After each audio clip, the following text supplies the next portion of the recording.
This one is a little bit harder to describe. It's a well-built, smaller 39mm diver. And while working on this review, I kept thinking that it was a little bit of a Pelagos mixed with a twist of Christopher Ward, with a Lumecast type dial for added depth. And believe it or not, it's all inspired by an ancient megalithic stone calendar from Transylvania. So it's complicated. And it's also the Regia X from Peren watches, which I think is a pretty interesting watch to talk about because it doesn't follow your standard diver formula. There are a lot of divers out there, and I don't really need to be telling you guys this, you know this already. And I think this one has a few unique twists that help it stand out. And coincidentally, while working on this review a couple days ago, Christopher Ward actually announced a new Lumecast type diver. And since I mentioned both earlier, I'm sure some of you are already thinking about this one. And I think this one does have a little bit of a similar vibe, but it is a very different watch, especially in price. So I'm only kind of mentioning it in passing as a coincidence. Anyway, let's get to this one. And for this one, Peren went with a smaller, slimish case. It's a 39mm marine grade stainless case, made with an equally trim 45.3mm lug-to-lug, while total thickness is sitting just under 13mm. And I'd say that's about average for a 200-meter diver these days. And that's just under 13 from the top of the flat sapphire crystal all the way to the very bare bones minimalist case back. It's also got a standard 20mm lug width, so plenty of aftermarket strap options out there. And it weighs in at a solid, but not too heavy 104 grams on its rubber strap. More on that in a bit. And let's not forget that it has an in-house regulated Sleeta SW200 powering everything. Which is important, as this one is sporting a Swiss-made tag, as well as a somewhat steep price tag. Again, more on that in a little bit. And I should also point out that this is a demo unit that was lent into the channel. It is in pretty good condition, but if you happen to notice a scratch or something on it, that's why. It's not new. That said, let's talk about the design. And this is really the reason it reminds me of a Pelagos, and I think it shares kind of a similar design philosophy. One that's a straight up, no-nonsense tool watch, with a high emphasis on legibility. And that's not to say there isn't some sense of refinement here. It's just that the focus is more on a streamlined minimalist experience. The case is almost entirely blasted, except for some very thin polished chamfers. There's also a minimal amount of text on the dial, something I appreciate, and barely anything on the case back, which to me means that the brand really wants this watch and the design to stand on its own. It doesn't need to pump or hype it up with some extra fluff. And there's also a small but very usable screwed down crown at the right. The focus here is plainly on the dial, of which there is only one colorway available.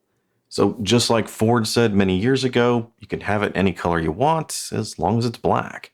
And here this flat black color scheme is paired with just bright white hands and indices. And as you'd expect, this leads to a high degree of contrast and readability. You don't get much more contrast than black and white. And especially when there's no real glare here to distract you from anything. And thanks to its Lumecast type dial construction, the circular hollow indices here rise boldly out of that dial. Which, if you haven't seen these before, I've looked at a couple of them on the channel. More recently, the last Zelos release. But a Lumecast type dial is one where the indices are basically 3D printed blocks of Lume. There's no frame, and they're just directly applied to the dial. Which adds some interesting elements, and especially to the depth of the design. There are also a few other unusual design elements to point out here, such as the barely there chapter ring, the unusually placed circular date window at the 12, and some pretty unusual bezel choices. There's actually two versions. This is the Regia X, and it has this dual-purpose timing 12-hour bezel insert, which is something I quite like. You don't really have to pick one or the other, it's just here and highly usable. Whereas with the other bezel option, the one that's on the Regia calendar, yeah, I don't really get what this is. It's a polar opposite from the one they sent me to review. It's very minimalist, which maybe works better with the design, but otherwise, I really don't get what they're trying to do with this one.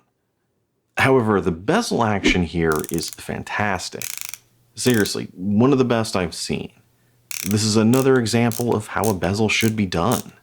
Just the right amount of stiffness, combined with a fantastic audible and tactile clicky goodness. Seriously, it's good. And I think it's also worth pointing out here the high degree of symmetry with the design. Everything here, including the knurling on the bezel and the crown, is symmetrically circular. Probably due to the watch's namesake and inspiration, which is one of the oldest man-made monolithic calendar structures ever found in Transylvania. Don't ask me to pronounce it, I just butcher it, so I'll just throw the name up on the screen. And don't ask me much more about it than that, because I don't really know much more, other than it's in Transylvania. Which is an important thing to note because the brand or the brand owner Andy has a family connection to Transylvania. Something that was a bit more obvious on their previous watches. So that's the design in a nutshell, and I think you can already see what's good about this one. This one is a tool watch, there's no mistake about it. One with a straight, minimalist, symmetrical design philosophy, mixed with a high contrast color scheme for easy readability, along with some subtle yet unusual design choices helping it stand out a bit. And that same sort of minimalist, just do what you need to do and do it well philosophy also extends out to the packaging, which is basically a thin, disposable, corrugated cardboard box. Another unusual and potentially smart design choice. As most of us never really do anything with that watch box other than just stick it in a box or stick it in a drawer and kind of forget about it. So I guess the idea here is that you can easily recycle it when you're done. However, even then, I'm not sure I would, because I always like to keep the box around for when I or if I eventually sell the watch. Selling it without the box just seems wrong, even though we never really do anything with it. Anyway, that was the good, but let's talk about a few of the things I don't like, and I'm gonna nitpick a bit on this one. First off, let's talk about this date at the top. It's unusual and maybe an odd choice to put a very small circular numeral date at the 12. If there's a date usually at the 12, it's more of a longer, larger day date, not this little porthole. Now, for me, whether it's conscious or subconscious, when I look at a watch, the first thing I always do is sort of look for that larger indice at the 12. And especially when it's dark and it's all loomed up. Because that 12 indice for me is always the orientating or focusing element of the watch when reading it.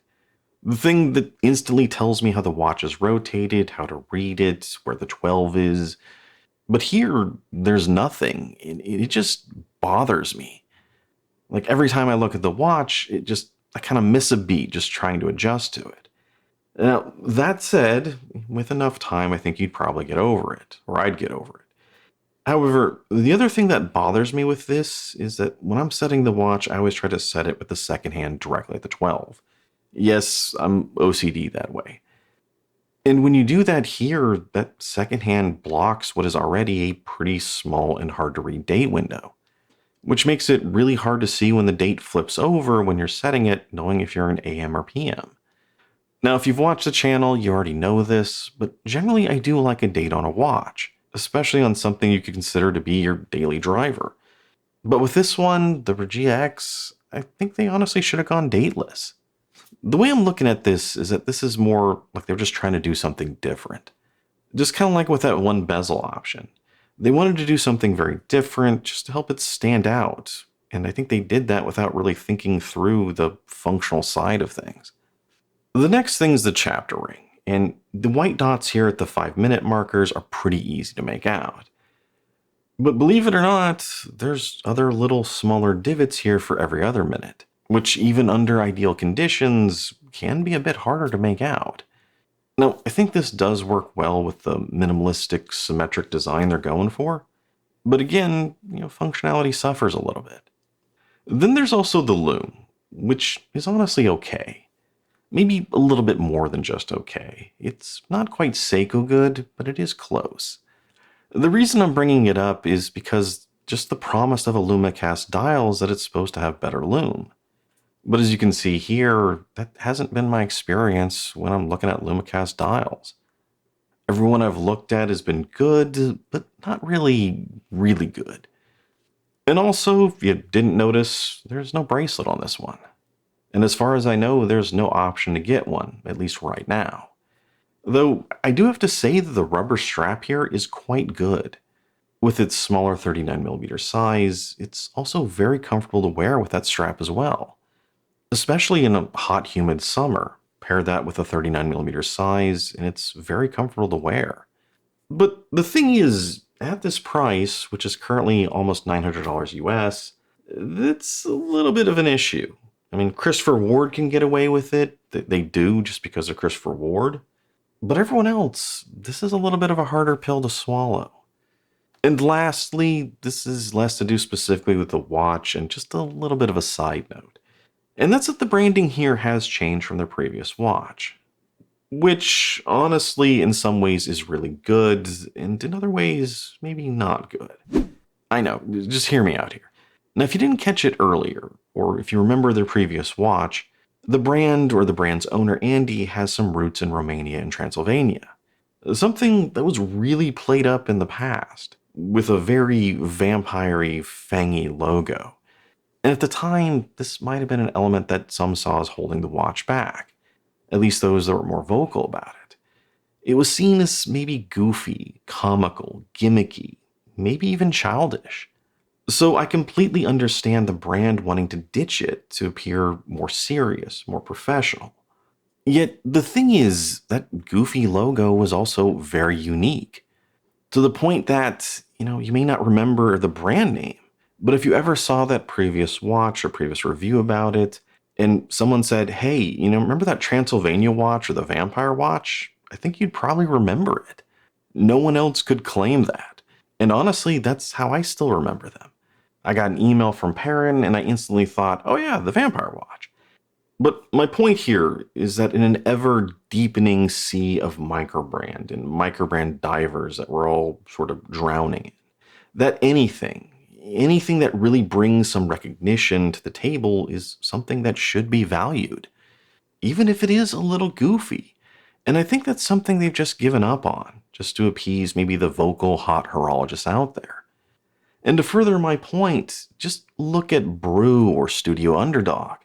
I mean, who would have thought that a coffee-themed brand, or that a brand that started with a pizza or watermelon color schemes would ever become a favorite among enthusiasts? Not those vocal hot horologists. But they are becoming that, and they're two brands that I keep hearing more and more people talk about. And that's something I think parents should pay attention to. If you did it before, you did it for a reason, and maybe think about that. Bottom line, it's a good, well-made diver with a very unique and unusual design. And I think that unique design language is a major plus when you compare it to all the other cookie-cutter divers out there. But I do have to go back to that price for a minute, which if you remember is just about $900 US, and that's not even the MSRP, that's what it is right now. And that is a little bit on the higher side for microbrands, as well as it's a pretty competitive price point in general. In fact, right now, just start scrolling down, look at the comments below, and I'm betting half of them are going to mention Christopher Ward, especially since this is the same price as a Trident Pro 300, so this is a direct competitor to that. So when you take that and all the other good divers out there, this is good, but you gotta ask yourself, is it good enough? And honestly, that can be a hard thing to answer. I'm not saying that as a cop-out, it really is. Just because it depends on what you're looking for in a diver. We don't all want the same thing.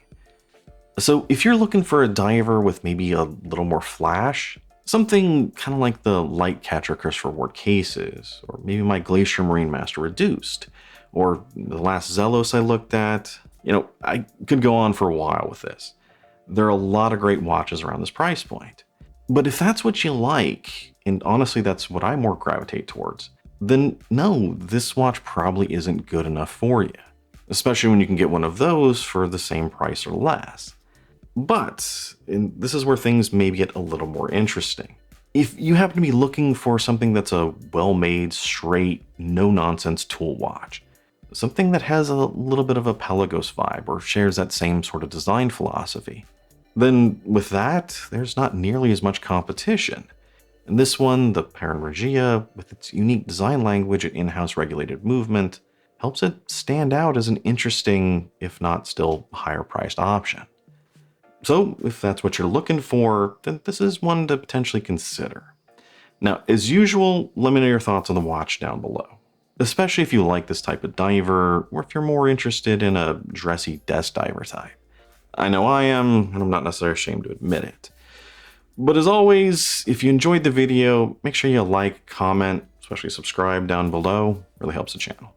I'm Shane, this is Relative Time, and I'll see you next time.